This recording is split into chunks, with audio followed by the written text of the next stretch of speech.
Indian judiciary का एक बड़ा नाम प्रशांत भूषण इस वक्त कर्नाटक के दौरे पर हैं और बेंगलुरु आए हैं। ऑल इंडिया मिली काउंसिल के एक इजलास में शिरकत के लिए आए हैं। उनसे बात करते हैं देश के हालात पर। सर, इंडियन जुडिशरी में एक बड़ा आपका किरदार रहा है, बड़ा नाम रहा है आपके ऊपर, कई लोगों की उम्मीदें हैं। आज की जुडिशरी के बारे में क्या कहेंगे? क्या देखिए, प्रॉब्लम्स पहले भी थी जुडिशरी में, करप्शन भी था, इनकॉम्पिटेंस भी थी, लेकिन फिर भी काफ़ी हद तक जुडिशरी जो है सरकार से स्वतंत्र रहती थी। आज जो नई प्रॉब्लम जो खड़ी हुई है वो सरकार से स्वतंत्रता ख़त्म हो गई है और जैसे बाकी इंस्टीट्यूशंस को सरकार ने अपने कब्ज़े में कर लिया है, काफ़ी हद तक जुडिशरी को भी अपने कब्ज़े में कर लिया है। ये बड़ी प्रॉब्लम खड़ी हो गई। अगर बिहार के रिज़ल्ट को हम देखेंगे, जिस तरह के खबरें आ रही हैं, SIR का जो इस्तेमाल किया गया है, वोटर्स लिस्ट में बड़े पैमाने पर जो डिलीट किया गया है, वोट चोरी की जो मुहिम चल रही है, कोर्ट में अभी मामला चल रहा है, लेकिन बिहार का रिज़ल्ट भी आ गया। कैसे मुमकिन है, कैसे मुकाबला कर सकते हैं? देखिए, पहली बात तो बिहार में जो रिज़ल्ट आया है वो मेनली SIR की वजह से नहीं है। वो जो इन्होंने 10-10 हज़ार रुपये जो महिलाओं को दिए, 1.5 करोड़ से ज़्यादा महिलाओं को, जो एक तरह से चुनाव से जस्ट पहले घूस दी गई, एक तो उसका असर है। फिर जो इन लोगों ने बहुत सारे नए फर्जी वोटर्स ऐड कर लिए और बहुत सारी स्पेशल ट्रेन्स चलाकर बाहर से लोगों को ले आए वोट डालने के लिए, उसका असर है। और खैर, इनके पास बेइंतहा पैसा है, प्रोपेगेंडा वगैरह का सारा ज़रिया इनके पास है, उसका असर है। जो वोटर्स लिस्ट में जो मैनिपुलेशन हुआ, उसका असर मुझे लगता है कि 3% से ज़्यादा नहीं हुआ होगा, लेकिन क्योंकि 9.5% का फ़र्क था NDA में और महागठबंधन में, तो ज़्यादा फ़र्क मुझे लगता है कि ये जो घूस दी गई उसका फ़र्क है। और उन्हीं लोगों को जिनको घूस दी गई, उन्हीं को एक तरह से इलेक्शन एजेंट्स वगैरह भी बना दिया इन लोगों ने, पोलिंग एजेंट्स बना दिया, तो उसका बहुत फ़र्क पड़ा। इलेक्शन कमीशन की कोई कार्रवाई नहीं होती है। जिस तरह से लोगों का कहना है कि इलेक्शन कमीशन गवर्नमेंट का एक टूल बन गया है, गवर्नमेंट के स्पेशली BJP के लिए काम कर रहा है, तो ये जो इल्ज़ाम है, इसे कोर्ट में कहाँ तक चैलेंज कर सकते हैं? कोर्ट में इलेक्शन कमीशन को कैसे घेराव कर सकते हैं? देखिए, एक तो इलेक्शन कमीशन के चयन पर सुप्रीम कोर्ट ने ये बोला था कि चयन एक निष्पक्ष चयन संस्था के द्वारा होना चाहिए, जिसमें प्रधानमंत्री, लीडर ऑफ ऑपोजिशन और चीफ जस्टिस को होना चाहिए। इन्होंने उसके बाद कानून बदल दिया और चीफ जस्टिस को हटाकर एक और मंत्री डाल दिया, तो अब इनके 2 मंत्री इनके हैं और एक लीडर ऑफ ऑपोजिशन है। तो अब लीडर ऑफ ऑपोजिशन कुछ भी कहता रहे, उसका कोई मतलब ही नहीं बचा। जो सरकार चाहती है वो करती है, जिसको सरकार चाहती है उसको बनाती है। और हम देख रहे हैं इलेक्शन कमीशन तो बिल्कुल सरकार की कठपुतली बन गया है।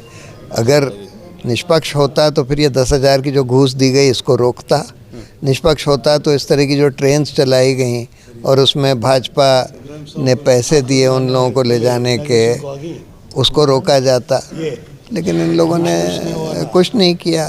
और SIR में तो जिस तरह से SIR कर रहे हैं, बिल्कुल पारदर्शिता नहीं है। वो कहते हैं हम मशीन रीडेबल वोटर्स लिस्ट भी नहीं देंगे, हम ये भी नहीं बताएंगे कि किसका नाम ऐड करने की दरख्वास्त आई है, किसको डिलीट करने की दरख्वास्त आई है।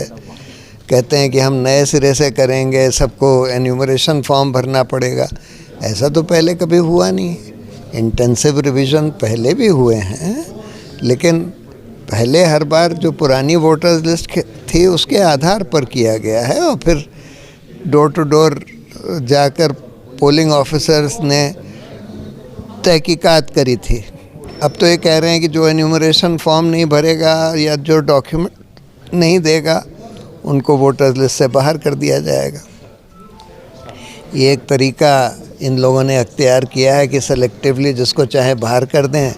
बहुत सारे गरीब लोग होते हैं जो फॉर्म नहीं भर पाते, इतना समय भी नहीं है कि सब लोग आकर फॉर्म भर दें, जिनके पास डॉक्यूमेंट्स नहीं होते।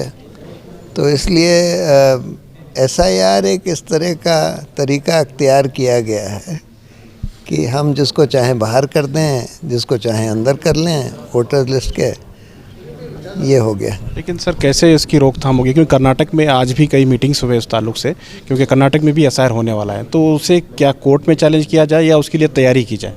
नहीं, कोर्ट में तो चैलेंज है, ऑलरेडी है, वो चल रहा है, कोर्ट में हियरिंग चल रही है। लेकिन हम देख रहे हैं ना कि कोर्ट्स भी उतने निष्पक्ष नहीं रहे हैं जितने पहले होते थे या जितना होना चाहिए। अब कोर्ट की निष्पक्षता पे भी बहुत बड़ा सवाल खड़ा हो गया। सर राहुल गांधी ने वोट चोरी के कई एविडेंस दिए, और मैं कल देख रहा था ध्रुव राठी जो यूट्यूबर हैं उन्होंने भी 5 अहम एविडेंस दिए हैं, लेकिन इतने सारे एविडेंस होने के बाद भी इलेक्शन कमीशन पे कोई एक्शन नहीं हो रहा है जुडिशरी की तरफ से, तो कैसे होगा सर, क्या होगा फिर? वही है, देश में आंदोलन होना होगा, देश में लोगों को सड़कों पर उतरना पड़ेगा कि भाई ये इस तरह से नहीं चलेगा कि आप जो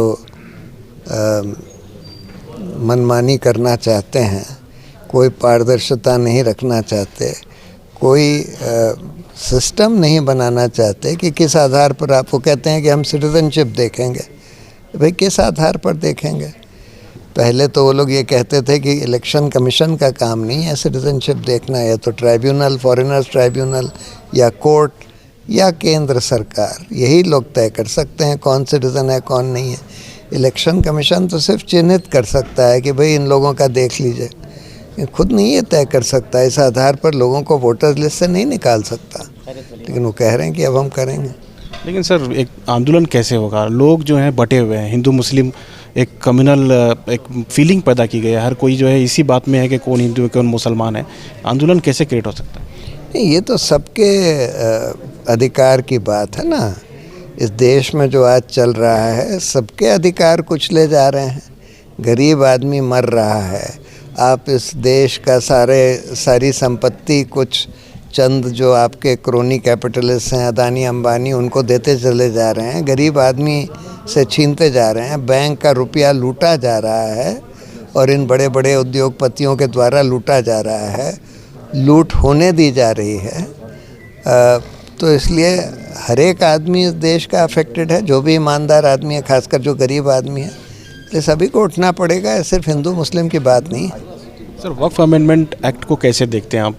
एक बड़ी संपत्ति पर क्या सरकार की नज़र है, कैसे देखते हैं? नहीं, बिल्कुल क्लियर है कि वो वक्फ बोर्ड में अपने लोग डालना चाहते हैं।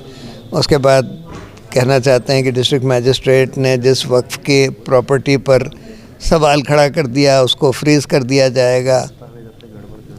ये सब तो हथकंडे हैं, तरीके हैं कि वक्फ की प्रॉपर्टी हथिया लें। सर अभी जिस तरह से एक उम्मीद जो है, आखिरी उम्मीद जो है वो जुडिशरी है।